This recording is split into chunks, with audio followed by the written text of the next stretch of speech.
Hola, ¿cómo están? Buenos días. El día de hoy vamos a ver el tema de herencia postmendeliana o herencia no mendeliana, también se le conoce, y vamos a ver cuatro tipos.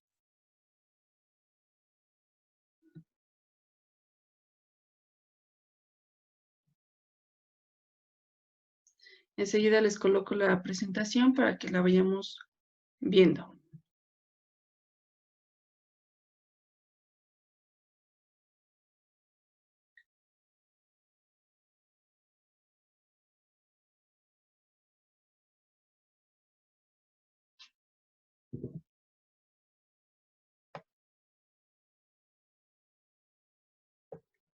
Bueno, vamos a comenzar entonces por el término de dominancia incompleta, o también se le conoce como herencia intermedia. Esta fue propuesta o descubierta por Karl Franz Joseph Erich Correns, que nació en Múnich, Alemania, el 19 de septiembre de 1864. Él estudió botánica y redescubrió las leyes de Mendel. ¿Por qué? Porque él descubrió que los genes alelos con herencia intermedia, al cruzar dos variedades de la planta que se llama Don Diego, que es esta que vemos aquí, en donde una homocigota dominante, que podemos conocer como RR, con flores de color rojo, y otra de color blanco, que sería recesiva, al cruzarlas, obtuvo una primera generación heterocigota con todas las flores rosas. Es decir, con ello demostró la herencia intermedia. Ninguno de los dos genes dominó, sino que ambos se combinaron. Recuerden que los alelos son las regiones de un gen. Entonces, el fenotipo que resultó fue una mezcla intermedia entre el homocigoto dominante y el homocigoto recesivo. Aquí tenemos el esquema. Entonces, teníamos el homocigoto rojo con el homocigoto blanco. En este caso, el blanco sería el recesivo. Y entonces, al combinarse en la primera generación, y lo vemos con un cuadro de Punnett. Este es el cuadro de Punnett, que ya lo habíamos realizado antes, pero como tal no les dije el nombre. Entonces, cuando se hacen las cruzas, nosotros podemos ver que los fenotipos resultados son todos rosados. A esto se le llama entonces herencia intermedia. Y aquí está el genotipo. 4 de 4 son RR, que se representa con con un apóstrofo o con una comilla. Entonces el 100% son flores rosadas. En la segunda generación, ¿qué pasa? Ahí ya es diferente. ¿Por qué? Cuando se cruzan dos progenitores que vienen de la primera generación, es decir, dos rosados, tenemos lo siguiente. Aquí están los genotipos, aquí nuevamente está el cuadro de Punnett. Y entonces tenemos que al cruzarlos, sí ya se manifiestan los primeros fenotipos, el rojo y el blanco. Entonces el 50% solamente es rosado, el 25% es rojo, es decir, una cuarta parte, y el otro 25% es blanco. Entonces, decíamos, esta herencia intermedia o dominancia incompleta es una mezcla entre el homocigoto dominante y el homocigoto recesivo. Bueno, un aspecto más que se descubre y que no tiene que ver con las leyes de Mendel que él descubrió, es la codominancia. En este caso, este es un modelo en el que, como dice aquí, no es mendeliano, no mendeliano, en el que no hay un estado, en donde el estado heterocigoto no hay un gen recesivo, sino que ambos se comportan como dominantes. De tal manera que los dos genes se manifiestan en el fenotipo resultante, pero sin mezclarse, como en el caso anterior de la herencia intermedia donde se mezclaban. Entonces, estos alelos codominantes hacen que se manifieste el genotipo de ambos progenitores en la descendencia. Vamos a ver un ejemplo.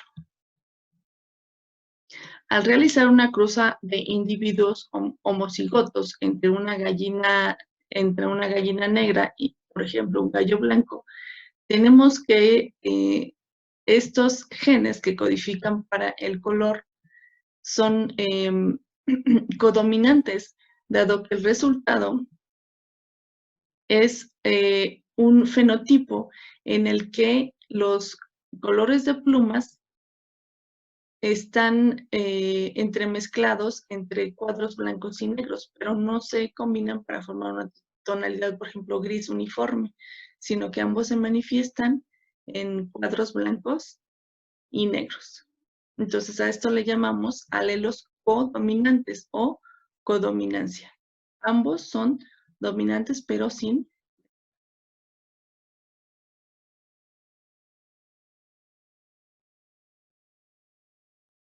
Bueno, hasta ahorita en los dos tipos que vimos de herencia no mendeliana, tenemos que hay tres fenotipos. Con Mendel, ¿se acuerdan que solo habían dos?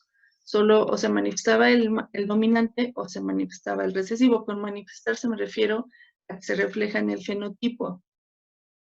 Entonces solo había que se manifestara el genotipo recesivo o el genotipo dominante. En estos dos que acabamos de ver ya hay tres. En uno en el que se hace una mezcla entre ambos y en el otro que se hace una codominancia, los dos predominan, pero sin mezclarse. Pero también tenemos otro caso que es el de alelos múltiples. Y en este caso ya se manifiestan más de tres fenotipos, que depende del número de alelos que se presenten en la población. Entonces, la característica que estemos estudiando se regula por más de dos alelos. Por esta razón, solo se puede estudiar en poblaciones en donde el número de individuos permite que se manifiesten estas características, como por ejemplo los grupos sanguíneos en la población humana o el color del pelaje en una población de gatos. Por eso es que hay mucha variedad, o incluso en el color de los ojos en un grupo de moscas de la fruta. Las moscas de la fruta incluso se utilizan como modelo para investigación genética porque pueden tener los ojos rojos, ojos blancos u ojos de otro color, verdes, por ejemplo. ¿Por qué se presentan estos alelos múltiples? Por cambios. Recuerden que hablamos ya de mutaciones.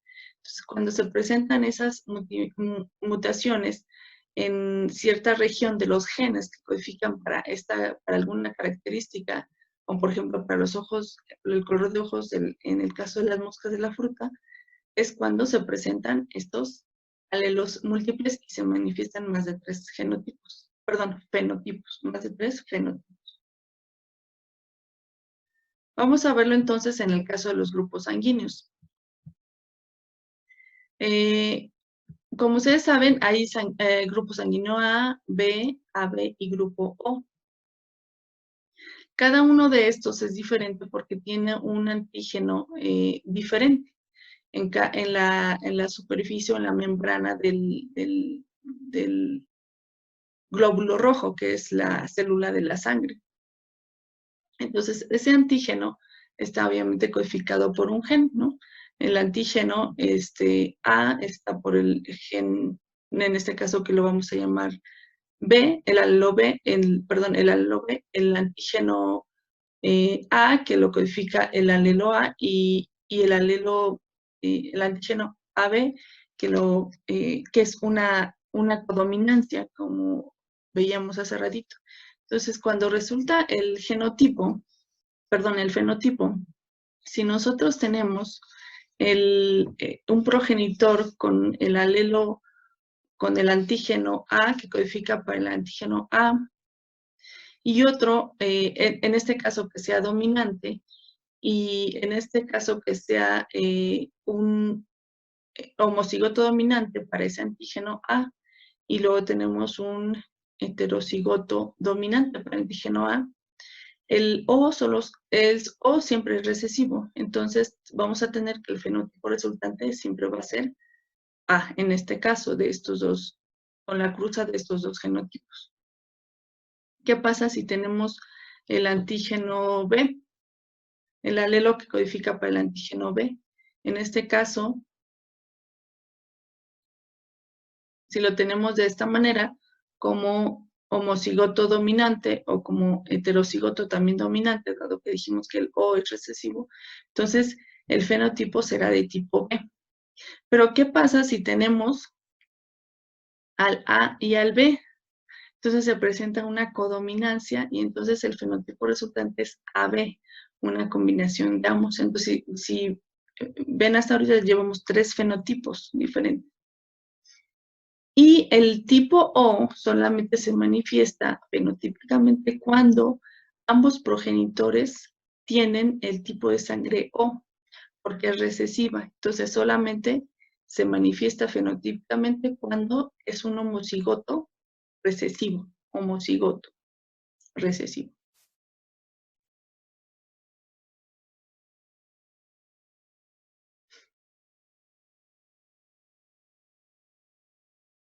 Bueno, ese es el caso de alelos múltiples. Vamos a ver una última herencia de tipo no mendeliana que llamamos como herencia ligada al sexo. Y como su nombre lo dice, recuerden que los cromosomas sexuales para la especie humana son el X y el Y. Entonces, el sexo masculino contiene un par XY y el sexo femenino un par XX.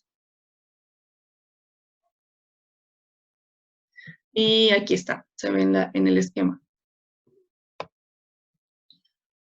Entonces, si el gameto que fecunda el óvulo lleva el cromosoma X,